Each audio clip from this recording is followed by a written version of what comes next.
கோவை வெள்ளலூர் பகுதியில் புது குப்பைகளை கொட்டக்கூடாது, மத்திய மாசு கட்டுப்பாட்டு வாரியம் எச்சரிக்கை. கோவை நகர் பகுதியில் சேதாரமாகும் குப்பை வெள்ளலூர் கிடங்கில் கொட்டப்படுகின்றது. 20 ஆண்டுகளுக்கு மேலாக கொட்டி வருவதால் சுகாதார சீர்கேடு ஏற்பட்டு வருகிறது. இது தொடர்பாக தென் மண்டல பசுமை தீர்ப்பாயத்தில் வழக்கு தொடரப்பட்டு விசாரணை நடந்து வருகின்றது.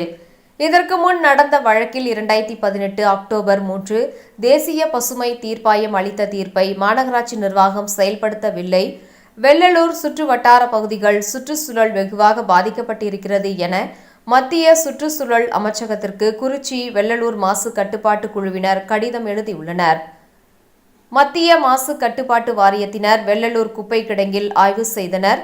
அவர்களுடன் தமிழ்நாடு மாசு கட்டுப்பாட்டு வாரியத்தினர், மாநகராட்சி அதிகாரிகளும் வந்திருந்தனர்.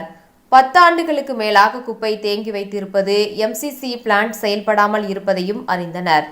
நிலத்தடி நீரின் உப்புத்தன்மை மாறியிருப்பது, காற்று மாசடைந்திருப்பதும் கண்டறிந்தனர்.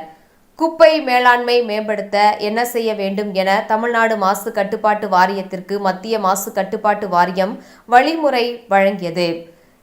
இதன் நகல்களை தகவல் அறியும் உரிமை சட்டத்தில் கேட்டு பெற்றுள்ளனர். அதில் வெள்ளலூர் 9 லட்சம் கியூபிக் டன் பழைய குப்பை தேங்கி உள்ளது. தரம் பிரிக்காமல் கிடந்திருக்கும் குப்பைகளும் இருந்து வருகின்றது. தினமும் 110 டன் திறந்த வழியில் கொட்டப்படுகின்றது. பழைய குப்பையில் வெளியேறும் கழிவு நீர் நிலத்திற்குள் சென்றதால் நிலத்தடி நீர் பாழ்பட்டு உள்ளது. 4 இடங்களில் காற்று மாசு சோதனை செய்யப்பட்டது. 2 இடங்களில் மாசு கட்டுப்பாட்டு வாரியம் நிர்ணயித்த அளவை விட காற்று மாசு அதிகமாக உள்ளது.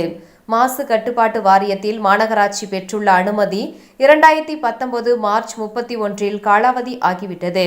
காய்கறி கழிவில் உரம் தயாரிக்கும் மையம், சிறிய அளவில் எரிவாயு தயாரிக்கும் மையம் அனுமதியின்றி செயல்படுகின்றன. 9.40 லட்சம் கியூபிக் டன் பழைய குப்பை கிடங்கில் வளாகத்தில் 3 இடங்களில் குவித்து வைக்கப்பட்டதில் 70,000 டன் மட்டுமே பயோமைனிங் முறையில் அளிக்கப்பட்டுள்ளது. திடக்கழிவு மேலாண்மை விதிகளின் நடைமுறையில் பெரும்பாலானவற்றை மாநகராட்சி பின்பற்றவில்லை என்றும் அந்த அறிக்கையில் கூறப்பட்டுள்ளது.